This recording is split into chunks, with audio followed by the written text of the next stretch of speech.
মাসআলাগত বিষয়ে সাহাবায়ে কেরামের মধ্যে ইখতিলাফ ছিল, মতের ভিন্নতা ছিল, কিন্তু সেটা কখনো মতবিরোধের পর্যায়ে যায় নাই, সেটা কখনো দৃষ্টিকটু পর্যায়ে যায় নাই, সেটা কখনো আমাদের মতো গন্ডগোল ফাসাদ একজন আরেকজনকে ব্লেম করার মতো পর্যায়ে যায় নাই।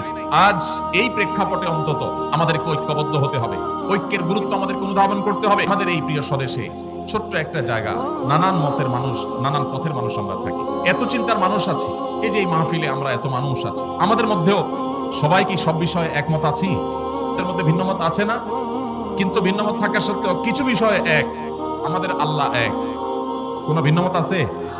আমাদের রাসূল সাল্লাল্লাহু আলাইহি ওয়াসাল্লাম, আমাদের কোরআন, আমাদের হাদিস, আমাদের ঐক্যের যে জায়গাগুলো, সেগুলো যদি একটা একটা করে আমরা তালিকা করি, আমরা দেখব মত পার্থক্য যদি আমাদের একজনের সাথে অন্যজনের 10টা 20টা বা 50টা বিষয় হয়, মতৈক্য রয়েছে আমাদের তার চাইতে বহুগুণ বেশি।